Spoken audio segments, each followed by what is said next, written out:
Bonjour William, bonjour à tous, bonjour Laurent Wauquiez, député UMP et l'un des nombreux vice-présidents de l'UMP. Alors de Haute-Loire. De Haute-Loire, absolument. Depuis dimanche, tout le monde se renvoie la responsabilité de l'élection d'un candidat Front National dans le Var. Pour vous, est-ce autant la faute de la droite que de la gauche? De qui c'est la faute? Moi, je vais dire très simplement, je trouve ça pitoyable en ce moment. Et les réactions dans la foulée de Brignoles n'ont juste ni queue ni tête. Qu'est-ce qui est en train de se passer? Il faut que les politiques aient le courage de se le reconnaître. Les politiques n'ont que ce qu'ils méritent en ce moment. On n'a que ce qu'on mérite. Les politiques, autant la droite que la gauche? Les politiques, globalement, n'ont en ce moment que ce qu'ils méritent. Pourquoi? On n'a jamais atteint un tel niveau de défiance à l'égard de la politique en France. Moi, ça m'inquiète énormément. On n'a jamais atteint un tel niveau de défiance parce que, d'une part, il y a le sentiment que tout le monde est pourri. C'est injuste, mais c'est aussi pour une partie alimentée par un certain nombre de comportements qu'on doit être capable d'assainir. Quand vous voyez, par exemple, à Marseille, qu'une ministre dit que des voix ont été achetées, que de l'argent a circulé, et que le premier réflexe qu'on a, c'est de lui dire taisez-vous, on n'en parle pas, ça ne peut pas continuer comme ça. Il y a des pratiques politiques qu'il faut changer, qu'on doit assainir, une autre façon d'aborder notamment le rapport à l'argent. La deuxième chose, c'est évidemment le fonctionnement des partis. On a des partis qui donnent le sentiment d'être autocentrés, qui n'écoutent plus les citoyens, qui sont minés par des querelles d'ego, et ça vaut aussi bien pour mon parti malheureusement que pour la gauche. Et puis le dernier, c'est pour moi le rapport à la vérité. On a quand même le sentiment que la pratique du mensonge est devenue assez usuelle. On a un président de la République. Pensez-vous? Pour prendre ne serait-ce qu'un exemple, on a un président de la République qui nous explique que l'année prochaine c'est la pause fiscale et on va prendre l'augmentation de la TVA, différentes aides pour les familles qui sont supprimées et puis une bombe à retardement majeure sur les retraités. Laquelle? Dans le budget dont on a commencé l'examen, il y a une mesure dont on ne parle pas, qui est une vraie bombe à retardement pour les classes moyennes et les familles modestes. Elle va toucher de plein fouet les retraités. J'étais encore hier au téléphone avec une famille de Haute-Loire. De quoi il s'agit? Vous avez 40%, plus de 40% des familles de France qui ont 3 enfants. Elles bénéficient d'une aide pour leur retraite de 10%. C'est normal, ça fait partie de notre politique familiale. Ces 10%, il n'y a pas d'impôt dessus. Le gouvernement vient de décider, en le faisant passer sous le tapis, que pour ces 5 millions de personnes, ça va devenir imposable à l'impôt. Qu'est-ce qui va se passer? Non seulement ils vont payer l'impôt sur le revenu, ils vont perdre toute une série d'aides qu'ils avaient, et en plus de ça, ils vont être imposés aux impôts locaux. Pour des retraites qui sont modestes, là, on ne parle pas des gens qui sont riches.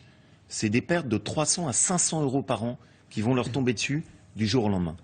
Et quand dans le même temps, je vois qu'on continue à faire la CMU, qu'on fait le RSA jeune, qu'on va faire l'aide médicale d'État renforcée pour les étrangers en situation irrégulière, on ne peut pas avoir d'un côté l'assistanat et le tout gratuit, et de l'autre côté, la facture qui est payée par les retraités et les familles modestes. Ça ne peut pas marcher. Mais Laurent Wauquiez, ce discours sur l'assistanat que vous portez, un discours de droite, certains ont dit de droite décomplexée, en tout cas ça c'est le discours de Jean-François Copé, on voit bien que ça ne fonctionne pas pour réduire le Front National. Mais vous portez ce discours-là et les électeurs, vous parlez un certain langage et les électeurs vont vers le Front National. Monsieur Bornstein, d'abord c'est pas un discours de droite dure, c'est un discours de droite juste. Moi je suis favorable à ce qu'on garde du social dans mon pays. Je suis favorable à ce qu'il y ait de la solidarité. Et je ne suis pas favorable à ce qu'il y ait de l'assistanat. Dans ma commune, par exemple, plutôt que de verser juste des prestations, on essaye d'insérer les gens par le travail. Ça marche mieux, ça a plus de sens. Ça rend à la fois la dignité aux gens qu'on aide, plutôt que d'avoir le chèque qui tombe à la fin de chaque mois. C'est pour cette conception du social que je plaide. C'est pas une droite dure, c'est une droite juste. Politiquement, ça ne marche pas. Ça ne marche pas. Monsieur ça renforce le Front National. Pardon, mais la politique, c'est pas que de la petite combine. La politique, si jamais précisément on veut renouveler, c'est pas juste se dire comment je positionne tel pion en espérant éviter tel triangulaire ou avoir tel report de vote. Ça, pour moi, c'est pas la vraie politique. La vraie politique, c'est juste celle qui se pose la question simple. Vous avez des gens qui vous regardent, là, sur votre émission. J'espère. Ils se disent, l'année prochaine, moi, je vais payer plus d'impôts. Et cet argent-là, il va servir à quoi? Est-ce qu'il est utilisé bien, correctement, pour de la vraie solidarité, pour des gens qui en ont besoin? Ou est-ce que ça aboutit à un système dans lequel tout le monde tire sur la corde en France? Ce que je crains, c'est qu'aujourd'hui, on a trop un système où chacun tire sur la corde. Et la facture, elle est payée par les familles modestes, par les classes moyennes et par les retraités. Alors quand même, encore un petit mot de politique, si vous voulez bien. Selon une étude du Figaro ce matin, il pourrait y avoir 1000 triangulaires au municipal. Qu'est-ce que vous faites? C'est toujours le nini, la bonne solution? Non, la bonne solution, c'est qu'on ait des candidats qui soient engagés sur des choses qui soient claires et compréhensibles pour tout le monde. Et pas, encore une fois, des alliances ou des reports de vote. Je vais prendre un exemple précis. Je demande à ce que pour les municipales, tous les candidats de notre famille politique prennent un certain nombre d'engagements. Pour moi, le premier engagement, c'est un engagement sur les impôts. Je suis contre les hausses d'impôts.